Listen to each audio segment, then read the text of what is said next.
Bismillahirrahmanirrahim. Assalamualaikum warahmatullahi wabarakatuh. Alhamdulillahi ala ihsanih wa syukurlahu ala taufiqi wa amtinanih. Asyhadu an la ilaha illallah wahdahu la syarika lahu ta'ziman li sya'nih. Wa asyhadu anna nabiyyana Muhammadan abduhu wa rasuluhu adda ila ridwani. Allahumma shalli wa sallim wa barik alaihi wa ala alihi wa ashabihi wa ikhwanih amma ba'd. Allahumma la sahla ila ma ja'altahu sahla wa anta taj'alu hasna idza syi'ta sahla. Allahumma inni a'udzubika min qalbin la yakhsha wa min du'ain la yusma wa min nafsin la tajba wa min ilmin la yanfa. Allahumma inni a'udzubika min haulil arba'. Alhamdulillah, pada kesempatan pagi hari ini Allah Subhanahu wa taala mempertemukan kita kembali dan kita lanjutkan kajian kita membahas tafsir ringkas surat-surat yang terdapat di dalam juz 28. Kita sekarang memasuki pembahasan terakhir surat yang terdapat di dalam juz 28, yaitu surat At-Tahrim. Taib yang pertama, surat At-Tahrim itu berada di posisi ke-66 dari 114 surat yang terdapat di dalam Al-Quran. Lebih rincinya, surat ini terdiri atas 12 ayat, 254 kata, 1105 huruf. Sebagian ulama berpendapat konon surat ini adalah wahyu ke-104 yang diterima oleh Nabi dan tergolong Madaniyah. Selain dikenal dengan nama At-Tahrim, surat ini di kalangan para ulama konon juga memiliki beberapa nama tapi kurang populer. Yang pertama, ada yang menamakan surat ini dengan nama Limatul Harim. Yang kedua, ada yang menamakan dengan surat Mutaharim. Dan yang ketiga, ada yang menamakan dengan surat An-Nabi. Tetapi sekali lagi, tiga nama terakhir ini terkesan kurang populer, dan konon yang paling terkenal dan paling populer namanya adalah surat At-Tahrim. Kemudian para ulama membahas apakah surat ini ada sababun nuzulnya. Konon ada beberapa pendapat, tapi dari beberapa pendapat itu yang tersisa hanya dua pendapat yang kuat. Yang pertama, ada yang mengatakan konon surat ini diturunkan karena suatu ketika Nabi itu mendatangi salah seorang rumah istri beliau yang bernama Zainab binti Jahsy. Ketika Nabi masuk ke rumah Zainab, ternyata Zainab itu sedang punya madu. Dan kita ketahui bersama bahwasanya ada tiga benda yang Nabi itu tidak akan menolak kalau diberi. Yang pertama apa Pak? Madu. Yang kedua susu. Yang ketiga bantal. Jadi tiga benda ini kalau Nabi diberi, Nabi tidak pernah menolak, menunjukkan benda-benda ini termasuk benda yang disukai oleh Nabi. Maka ketika Zainab menyuguhkan madu yang dimilikinya kepada Nabi, Nabi pun kemudian memakannya. Peristiwa Zainab memberikan Nabi madu itu ternyata terlihat oleh beberapa istri yang lain, khususnya Zainab dan Aisyah. Ketika Zainab dan Aisyah melihat ketika Hafsah dan Aisyah melihat Zainab punya madu, sedangkan mereka tidak punya madu, timbul rasa cemburu. Akhirnya kemudian Hafsah berbicara kepada Aisyah, gini aja, kalau nanti Nabi masuk ke rumah kita katakan kepada Nabi bau mulut beliau aromanya enggak enak. Kita katakan kepada beliau kok mulutnya seperti bau maghfir. Maghfir itu adalah minuman yang terbuat dari getah pohon romas. Rasanya enak tapi baunya enggak enak. Ya seperti kalau kita makan makanan favorit kita Pak. pete dan jengkol. Rasanya enak enggak? Wah gitu ya, yang suka gurih gitu ya. Apalagi masaknya dengan metode yang tepat. Makannya enak, tapi efek sampingnya apa? Baunya nggak enak gitu ya. Nah, konon magofir itu minuman yang terbuat dari getah pohon, rasanya enak tapi menimbulkan bau yang tidak sedap. Maka berkonspirasilah Hafsah dengan Aisyah untuk mengatakan Nabi mulutnya bau magofir. Kemudian setelah Nabi selesai dari rumah Zainab, Nabi kemudian masuk ke rumah Hafsah. Nabi itu punya kebiasaan kalau mau masuk ke rumah, yang pertama beliau bersiwak dulu. Setelah bersiwak kemudian beliau baca doa. Doanya gimana Pak? Doa masuk rumah tuh gimana? Kok diam semua? Berarti nggak pernah baca doa. Kalau doa keluar rumah saya yakin banyak yang hafal. Tetapi doa yang terkesan banyak diremehkan atau belum tahu adalah doa masuk rumah. Doanya gimana? Bismillahirrahmanirrahim wa bismillahirrahmanirrahim wa 'alallahi rabbina tawakkalna. Bismillahirrahmanirrahim, dengan nama Allah kami masuk. Wa bismillahirrahmanirrahim, dan dengan nama Allah kami keluar. Wa 'alallahi rabbina tawakkalna, dan kepada Allah kami bertawakal. Nabi setelah bersiwak kemudian ngucapin doa, baru mengucapkan salam kepada yang ada di rumah. Summa yusallimu ala ahli. Nabi mengucapkan salam kepada yang di rumah. Karena yang di rumah itu adalah istrinya, Nabi kalau ketemu dengan istri ketika masuk ke rumah apa yang dilakukan? Nabi mencium, ya. Salah satu sunnah laki-laki ya, yang sudah berumah tangga pasti ya. Termasuk Pak Margono ya, kalau masih ada. Sunnah ini jangan diremehkan. Kalau masuk rumah biasakan mencium istri gitu ya. Nah, karena Nabi punya kebiasaan mencium istri, maka konspirasi yang sudah direncanakan Hafsah dan Aisyah terasa tepat. Setelah dicium, kemudian Hafsah ngomong, "Ya Rasulullah, Anda habis makan apa? Kok mulutnya bau magofir?"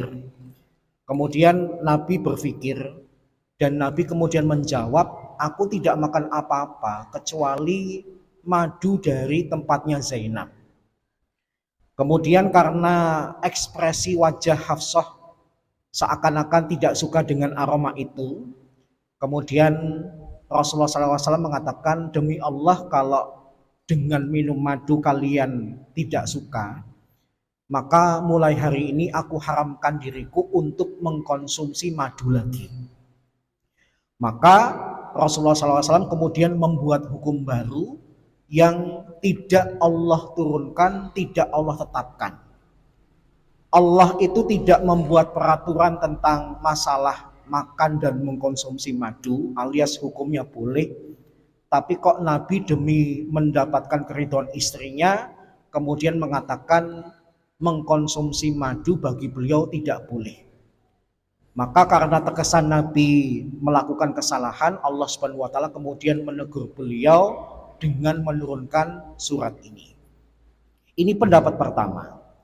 Pendapat yang kedua, ada yang mengatakan sebab turunnya surat ini adalah suatu ketika Nabi itu mendatangi rumah Hafsah karena memang jatahnya. Tapi ketika sudah sampai di rumah Hafsah, ternyata Hafsah itu sedang pergi, sedang ke rumah orang tuanya yaitu Umar bin Khattab. Kita tahu Hafsah itu kan putri dari Umar bin Khattab. Nah, ketika mendapati rumah Hafsah itu ternyata kosong, Nabi kemudian memanggil budak beliau yang bernama Mariyah binti Samaun Al-Qibtiyah. Dipanggil, kemudian diajak masuk ke rumahnya Hafsah, mohon maaf, kemudian Nabi melakukan hubungan badan dengan Mariyah.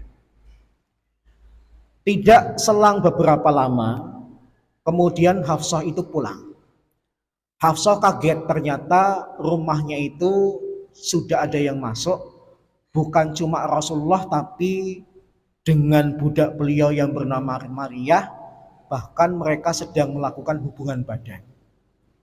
Kalau kita posisikan diri kita seperti Hafsah, punya suami sedang melakukan kegiatan dengan pasangan lain, cemburu nggak? Cemburu gitu ya. Maka Hafsah bukan cuma cemburu tapi juga marah. Kemudian Hafsah negur Rasulullah SAW dengan perkataan, "Ya Rasulullah, Anda itu belum pernah melakukan kesalahan sebanyak ini. Yang pertama salah Anda adalah hari ini jatahku. Yang kedua, Anda melakukan hubungan badan dengan Maria di rumahku. Yang ketiga lebih parah, bukan cuma di rumahku, tapi di atas ranjangku." Maka ketika mendapati Hafsah marah atas apa yang dilakukan oleh Nabi, Nabi kemudian mencari cara untuk menenangkan hati Hafsah, mencari cara untuk mencari keridhaan Hafsah dengan cara mengatakan, "Ya sudah, kalau misalnya aku berjanji mulai hari ini aku tidak akan menggauli lagi Maria, kamu puas nggak?" Kemudian Hafsah mengatakan, "Ya, kalau kayak gitu saya puas." Sempat Rasulullah SAW kemudian berkata, "Tapi jangan ceritakan ini kepada yang lain, apalagi kepada Aisyah." Tapi yang namanya perempuan, Hafsah tetap menceritakan peristiwa itu kepada Aisyah, sampai nanti dalam surat ini Allah memberitahu bocoran Hafsah kepada Aisyah yang membuat Hafsah kaget. Dari mana Rasulullah SAW tahu kalau aku membocorkan rahasia tersebut kepada Aisyah? Dan Nabi mengatakan surat ini juga memperjelas yang ngasih tahu itu adalah Allah. Kalau kita ambil pelajaran yang menjadi permasalahan perempuan pada umumnya itu apa? Gak bisa jaga rahasia. Nanti kalau bocorin itu metodenya pakai kalimat yang seakan-akan membocorkan. Tak kasih tahu, tapi kamu jangan beritahu siapa-siapa ya. Seakan-akan bocorin kepada satu orang saja. Dibocorin. Tapi nanti kalau ketemu orang lain, ya dibocorin juga. Aku beritahu tapi jangan ngomong sama siapa-siapa ya. Akhirnya satu kampung tahu. Itulah penyakit perempuan. Jadi kurang bisa menjaga rahasia.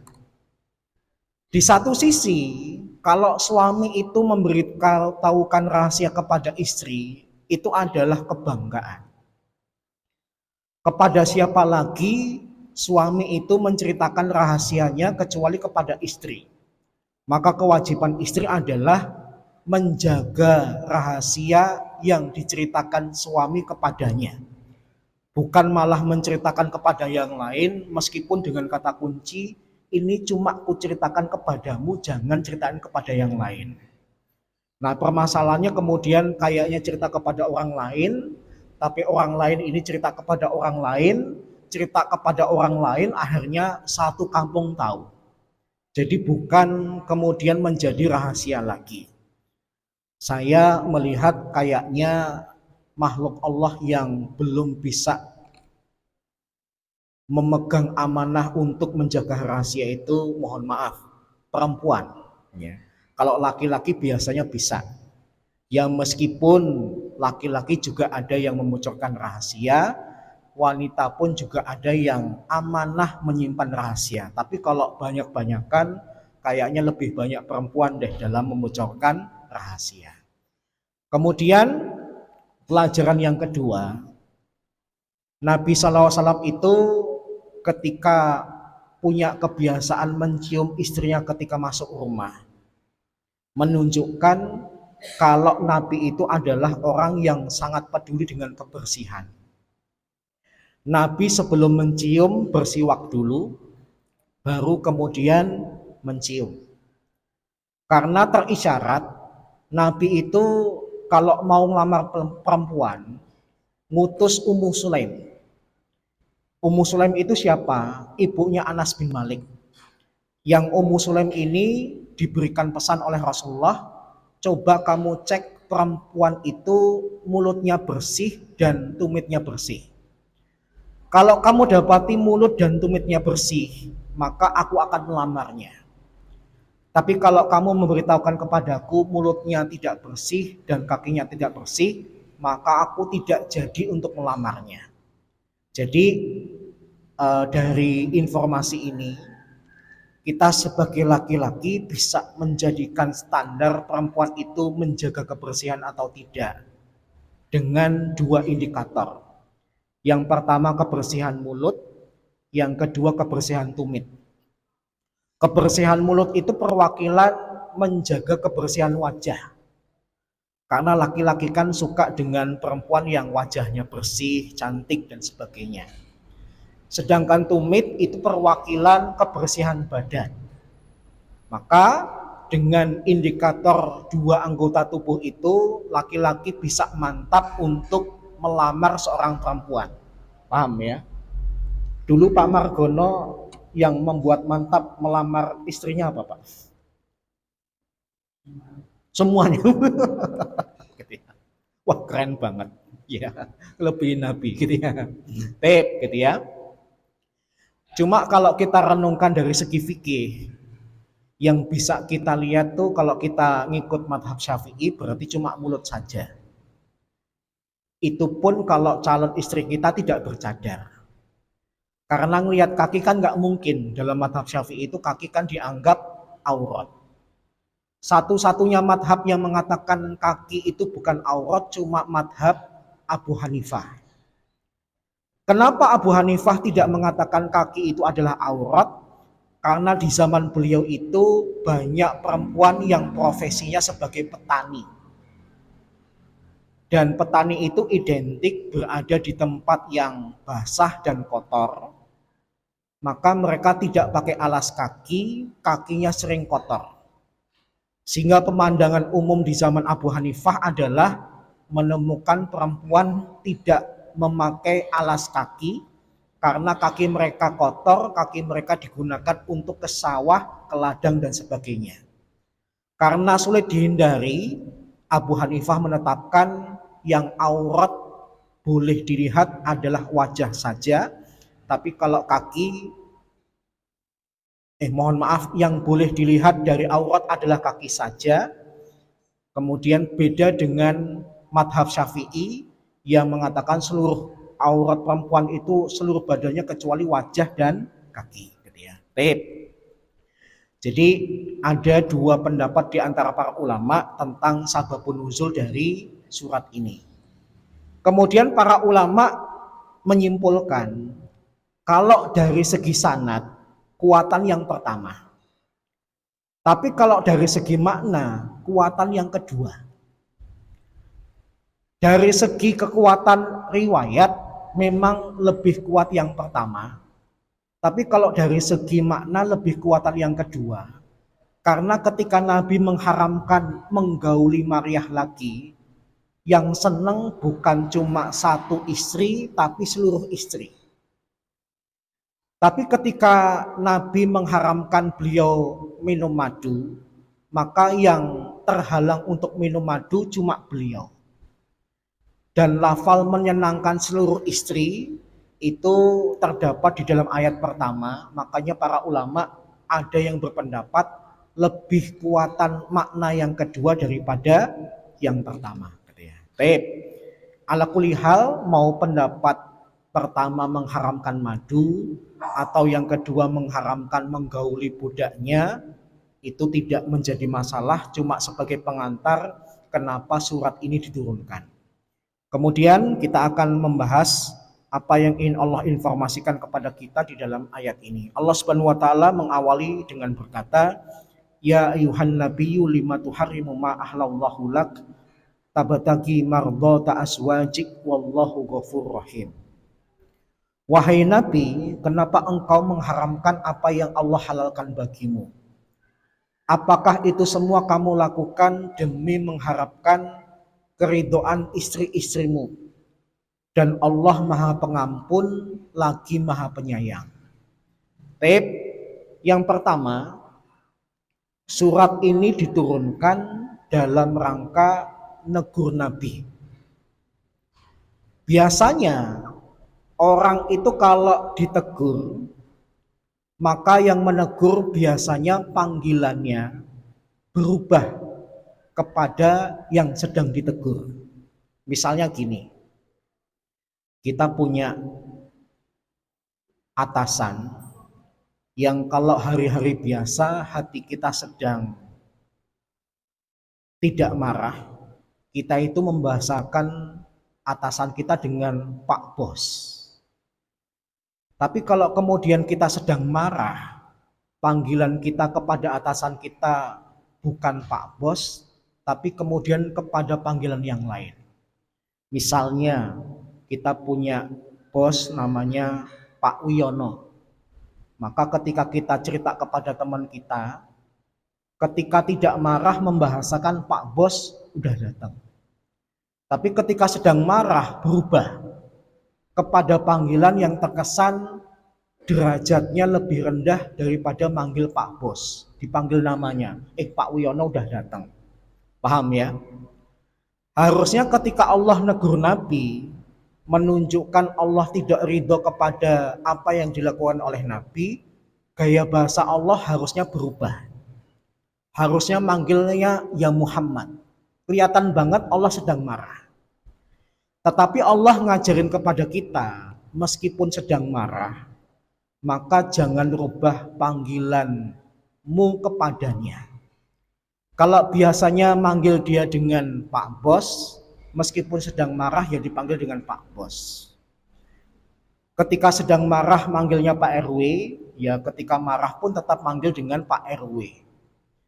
Ketika tidak marah manggilnya Pak Jarot, ya ketika sedang marah manggilnya Pak Jarot. Jangan sampai panggilannya berubah. Pelajaran pertama dari Allah, jangan sampai kondisi hati itu menyebabkan kita tidak santun lagi kepada orang lain. Kemudian pelajaran yang kedua, Allah mulai negur Nabi Muhammad dengan perkataan, ya Muhammad, kenapa engkau haramkan yang Allah halalkan bagimu? Allah bertanya bukan untuk memberikan jawaban, tapi untuk memberikan penegasan tentang peristiwanya.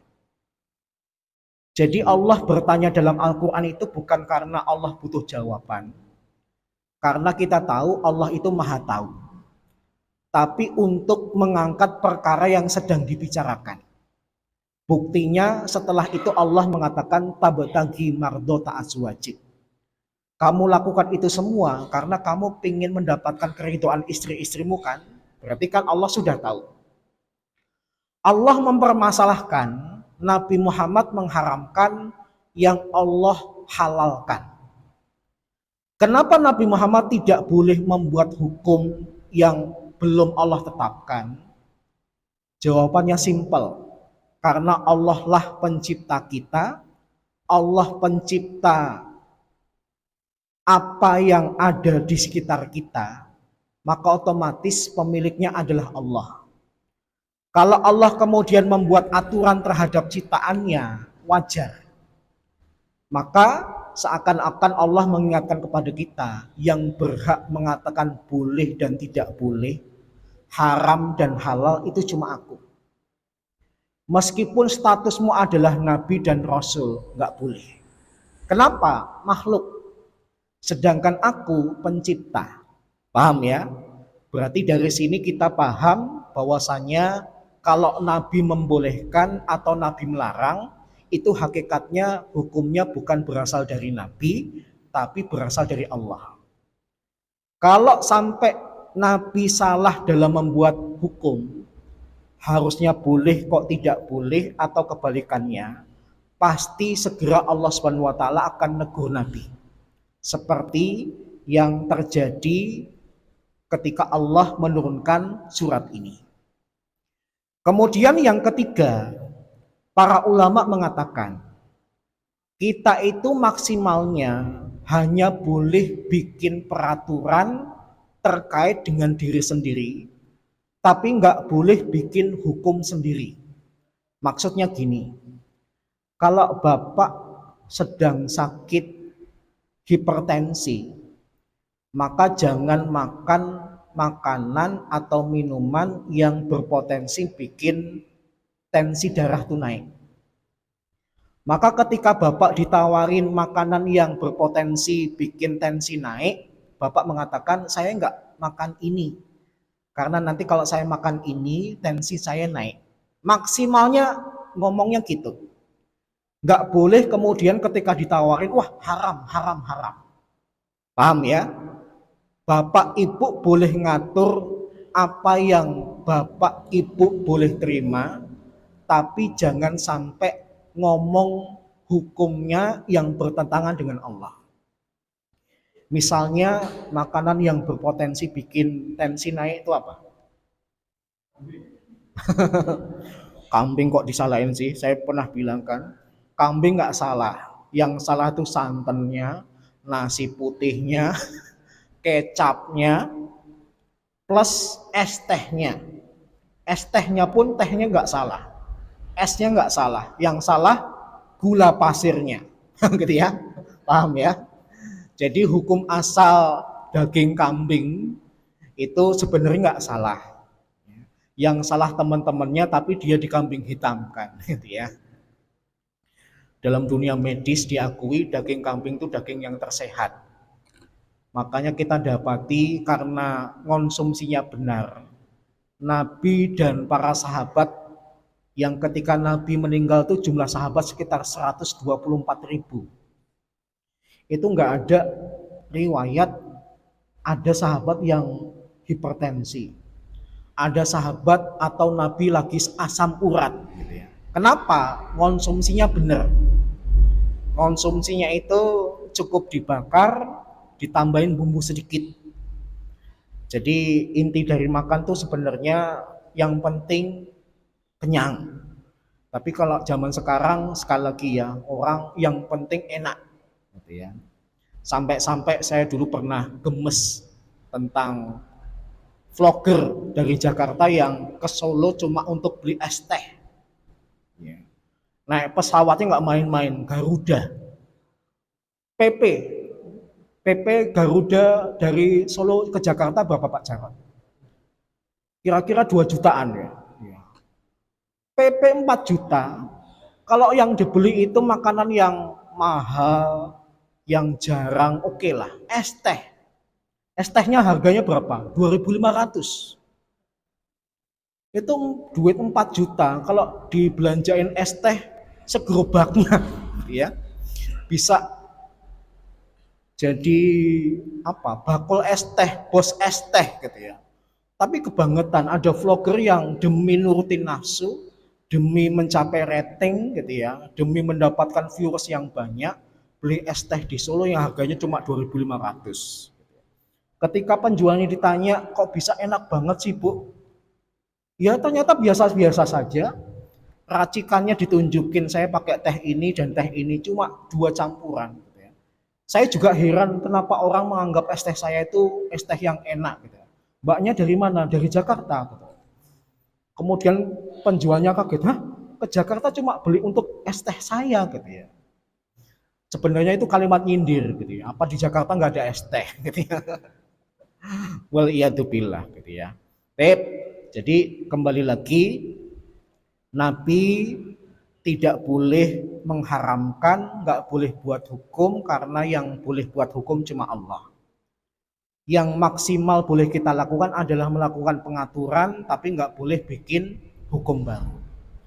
Kemudian pelajaran berikutnya, tabtagi mardota aswajik. Engkau mengharapkan keridhaan istri-istrimu. Para ulama mengatakan, Nabi itu terbiasa kalau punya istri pasti dibahagiakan, disenengin. Kenapa? Karena Nabi pernah bersabda, khairukum li ahli wa ana khairukum li ahli. Sebaik-baik kalian adalah yang paling baik kepada keluarganya dan aku paling baik terhadap keluargaku. Sehingga dalam pandangan Islam, keluarga itu nomor 1. Paham ya? Kalau Bapak ingin membahagiakan orang, maka prioritas utama adalah bahagiakan keluarga Bapak dulu.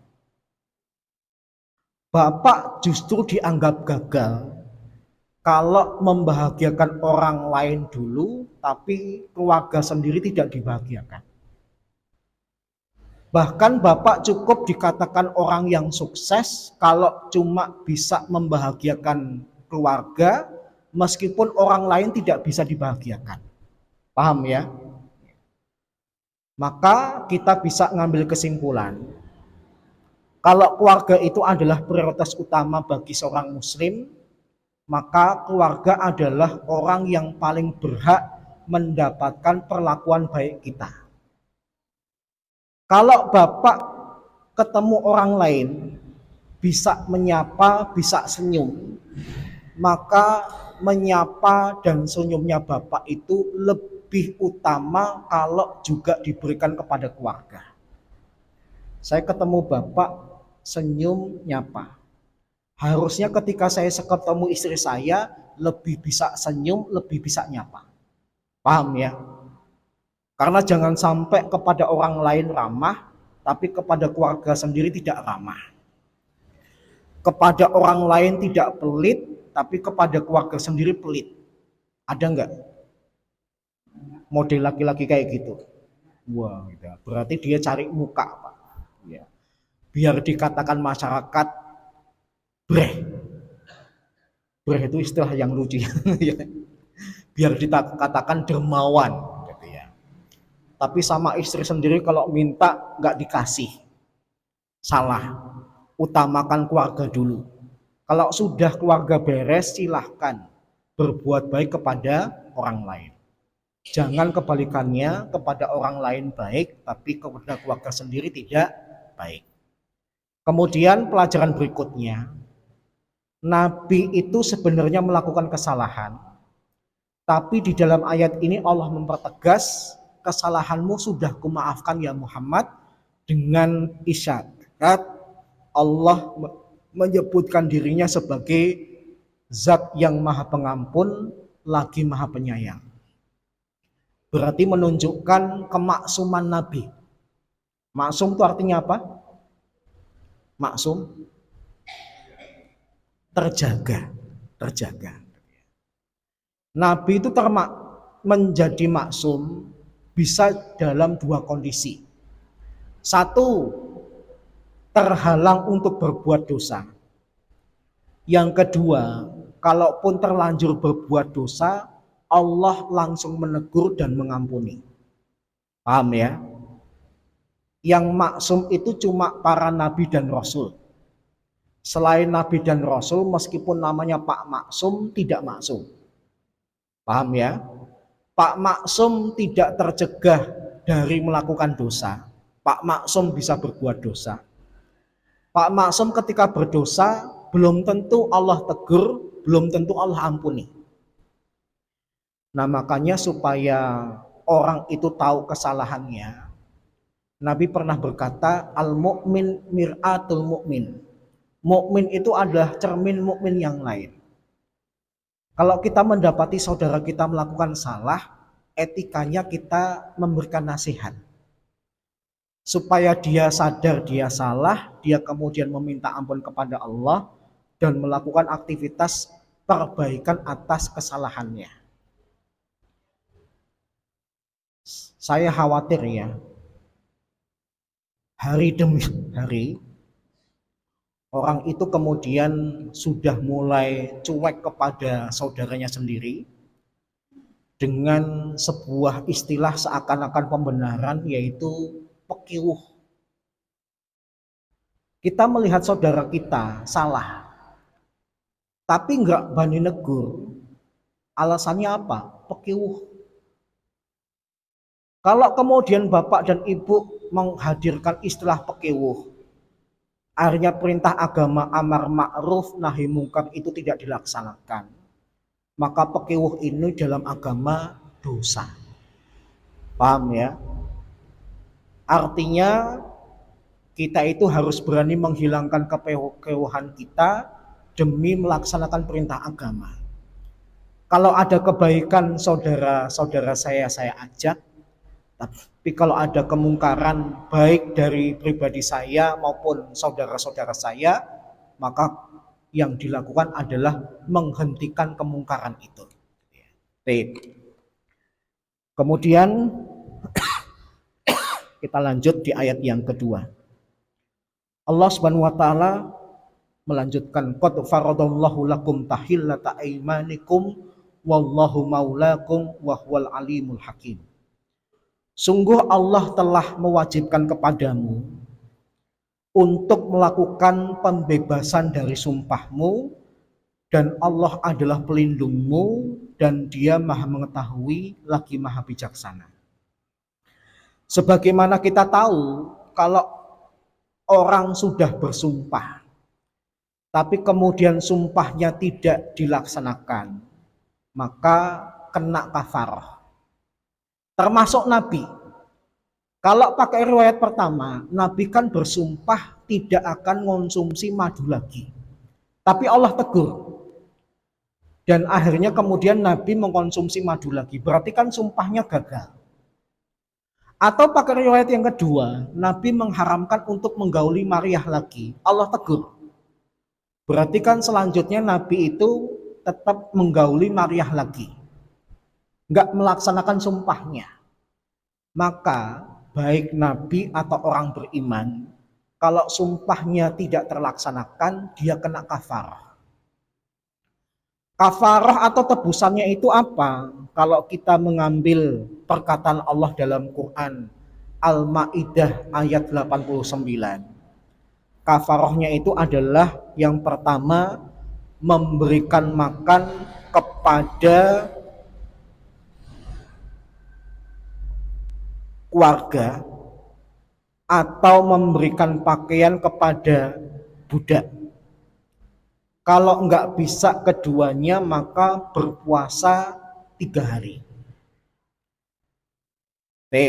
Yang pertama, hukumannya adalah memberikan makan, memberikan makan kepada 10 orang miskin dengan makanan yang biasa kita berikan kepada keluarga kita. Atau kalau punya budak, berikan budak pakaian.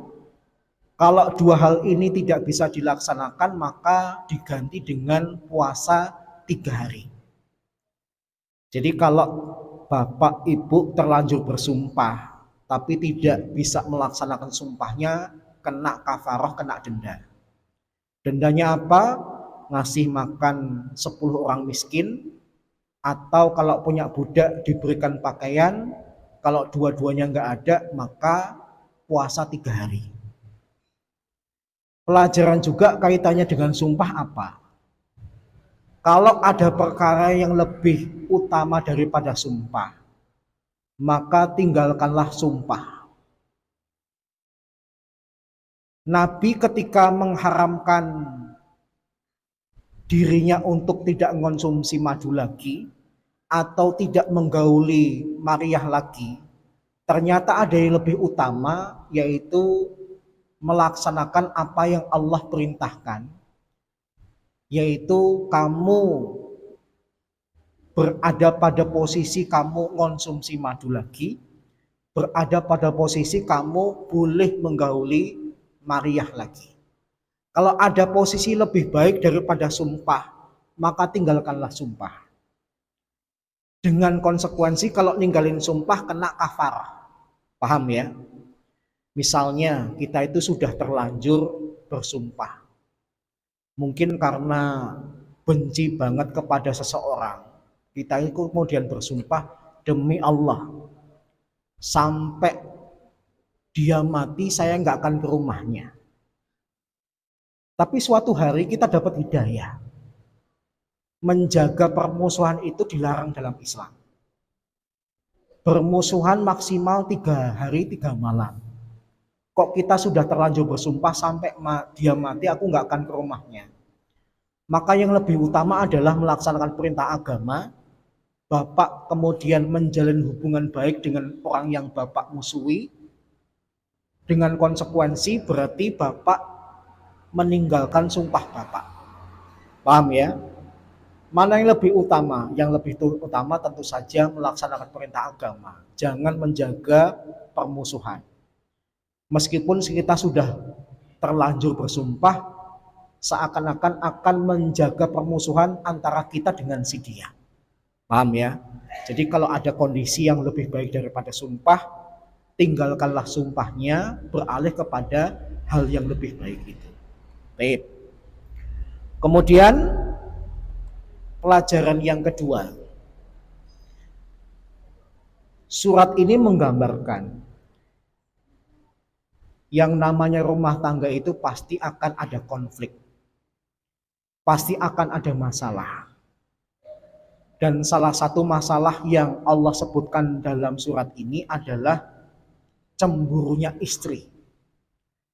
Maka bagi para suami hendaknya tahu bahwasanya Allah nempelkan sifat cemburu kepada istri kita. Sehingga kalau bapak menikah dengan perempuan berharap punya istri yang tidak cemburuan, jangan mimpi. Pasti Allah karuniakan istri yang bapak nikahin itu sudah ditempel dengan sifat cemburuan. Kalau ada perempuan kok tidak cemburu, maka kemungkinannya satu, tidak cinta kepada bapak, benci kepada bapak. Paham ya? Hatta istri-istri Nabi, wanita-wanita terbaik pun punya rasa cemburu. Cuma pernah kita bahas di pertemuan sebelumnya. Cemburu itu boleh. Yang nggak boleh apa? Berlebihan. Karena gara-gara cemburu berlebihan, di surat At-Tolak itu kan sempat Nabi menceraikan Hafsah. Tapi kemudian ditegur oleh Jibril. Jibril mengatakan Hafsah itu rajin puasa, rajin qiyamul lail, dan dia bakal jadi istrimu di surga. Tetapi kalau kita kembali mengingat apa penyebab Hafsah diceraikan Nabi gara-gara terlalu cemburu. Maka yang nggak boleh itu adalah sifat pencemburu yang berlebihan. Karena cemburu yang berlebihan itu membuat pasangan risih. Lama-kelamaan bisa bikin emosi. Kalau kemudian nggak bisa menahan, akhirnya nanti bisa berujung kepada perceraian. Kalau sudah tahu suaminya ini adalah dokter umum, maka jangan cemburu kalau suaminya punya pasien perempuan. Kalau nggak pengen suaminya berinteraksi dengan lawan jenis, ya cari ustadz pondok yang siswanya cuma laki-laki, nggak ada santriwati. Kalau pengen suaminya hanya berinteraksi dengan laki-laki saja, tidak berinteraksi dengan lawan jenis. Tapi kan ustadz pondok terbatas. Mau tidak mau akhirnya menikah dengan laki-laki dengan berbagai macam profesi. Paham ya? Wong kadang-kadang ustadz pondok yang seluruh siswanya ada laki-laki saja, kadang-kadang masih berinteraksi dengan lawan jenis ketika kedatangan tamu. Kedatangan tamu misalnya siapa? Wali santri, orang tua santri. Gitu ya. Nggak mungkin laki-laki itu tidak berinteraksi dengan lawan jenis. Silakan cemburu, tetapi jangan sampai berlebihan. Gitu ya. Kemudian Allah melanjutkan, wa'id asarron nabiyyu ila ba'di aswaji hadisa falamma naba'at bihi wa adharahullahu alaih arafa ba'dahu wa aradu an ba'd falamma naba'a bihi qalat man amba'aka hadha qala naba'ani al-alimul khabir. Dan ingatlah ketika Nabi membicarakan rahasia suatu peristiwa kepada salah satu istrinya. Di riwayat kedua tadi kan Nabi sempat berpesan kepada Hafsah, peristiwa ini jangan diceritakan kepada siapa-siapa, apalagi kepada Aisyah. Pertanyaannya kok Nabi memberikan penekanan apalagi kepada Aisyah? Karena Nabi tahu Hafsah pencemburu, Aisyah juga pencemburu. Istri-istri yang Nabi yang lain itu juga punya rasa cemburu, tapi yang konon punya rasa lebih dalam cemburu itu dua, Hafsah dan Aisyah. Kenapa? Karena istri yang muda ya dua ini. Hafsah dinikahi oleh Nabi ketika usianya 18 tahun.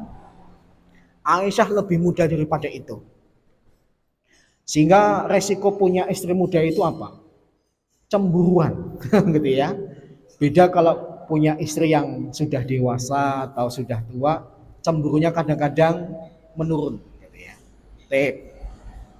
Kemudian Allah memberitahukan kepada Nabi, Hafsah itu bocorin amanah Nabi kepada Hafsah, kemudian diceritakan kepada Aisyah. Hafsah kaget, wah, kok Nabi tahu kalau aku bocorin, gitu ya. Kemudian Nabi di dalam ayat ini diceritakan, hanya cerita kepada Hafsah yang perlu disampaikan. Kalau ada berita dari Allah yang nggak perlu disampaikan kepada Hafsah, nggak usah diceritain. Apa pelajarannya? Kalau suami memarahi istri, sebaiknya memarahinya pada kesalahan itu saja. Paham ya? Misalnya, saya tak cerita ya, ya. Izin dulu sama istri saya. Saya itu pernah marah sama istri saya gara-gara pulangnya terlambat. Maka ketika saya negur, ya cuma kasus dia terlambat. Kasus kesalahan dia yang lain, nggak layak saya ceritakan pada hari itu. Paham? Nabi itu bisa saja negur Hafsah kemudian menyebutkan kesalahan-kesalahan masa lalu atau kesalahan-kesalahan Hafsah yang lain. Tapi Nabi cukup ngomong kepada Hafsah kesalahan hari ini. Paham ya? Jadi laki-laki itu kalau bisa marah itu hemat. Hematnya apa? Ya cuma kesalahan hari itu saja yang dibicarakan. Nggak usah ngungkit-ngungkit yang lain. Karena kalau bicara tentang ngungkit itu harusnya, mohon maaf sekali lagi, sifatnya perempuan. Perempuan tuh makhluk yang paling pinter mengingat kesalahan. Padahal nggak dicatat. Pak Jarod ketika pengantin baru pernah melakukan kesalahan apa? Mungkin hari ini istrinya masih ingat. Padahal mungkin Pak Jarod udah lupa. Istri pun nggak nyatet, tapi di memorinya itu teringat terus. Paham ya? Dan inilah yang kemudian menyebabkan perempuan berpotensi lebih besar masuk neraka. Nabi ketika pernah cerita, penduduk neraka itu kebanyakan perempuan. Bukan karena jumlah perempuan lebih banyak. Kemudian salah seorang istrinya protes. Lah sebabnya apa ya Rasulullah, kok perempuan lebih banyak berpotensi masuk neraka daripada laki-laki? Karena perempuan itu senantiasa menyebutkan kesalahan suaminya dari awal kesalahan. Harusnya kalau marah kepada suaminya kesalahan hari ini, yang diomong itu hari ini saja. Tapi kebanyakan perempuan ngungkit-ngungkit masa lalu. Sehingga marahnya itu harusnya 5 menit, 10 menit selesai. 2 hari nggak selesai, Pak. Kenapa? Diungkit-ungkit. Mohon maaf ya, saya tak cerita jujur-jujuran gitu ya. Ya, makanya kalau perempuan sudah tahu bocoran dari Nabi, perempuan berpotensi ke nerakanya lebih besar gara-gara suka mengungkit kesalahan suami, sebaiknya mulai hari ini belajar melupakan kesalahan suami. Meskipun kayaknya susah.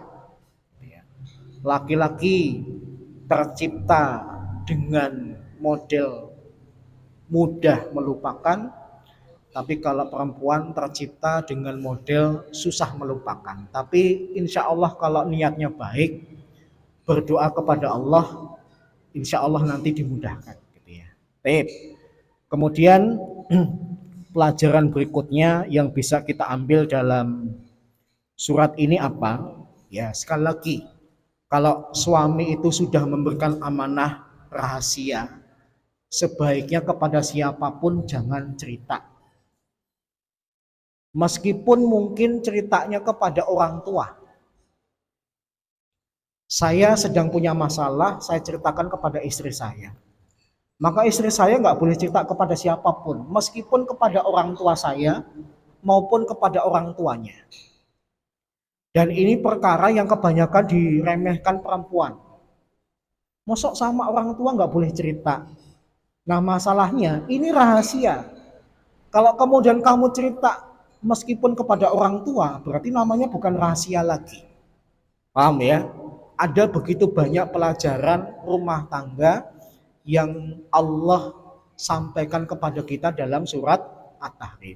Baik, sampai di ayat ketiga dulu. Moga-moga bermanfaat, kurang lebihnya mohon dimaafkan. Sisa waktu mungkin sekitar 5 menit. Kalau ada pertanyaan saya persilahkan.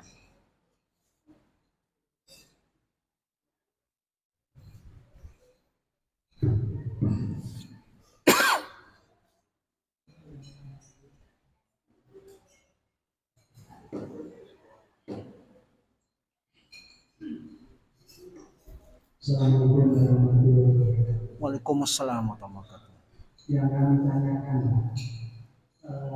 mengapa Nabi sampai berlaku hubungan dengan Maria, Allah tidak memperlihatkan sebelumnya. Jangan sampai itu terjadi karena Nabi kan menjadi suri dan Nabi kita semua. Tip yang pertama karena hukum asalnya adalah boleh. Nabi kan majikannya Maria, sehingga untuk menggauli Maria kapanpun boleh. Mungkin yang dirasa kesalahan adalah karena tempatnya di rumahnya Hafsah, ya, sehingga memicu kecemburuan dari Hafsah. Nah, kenapa Allah Subhanahu wa taala tidak negur Nabi sehingga tidak menyebabkan Hafsah kemudian cemburu? Ya kalau kemudian nanti Allah negur Nabi dulu supaya tidak melakukan hubungan badan dengan Maria di kamarnya Hafsah, lah terus nanti yang menyebabkan surat ini turun apa? Paham Pak ya?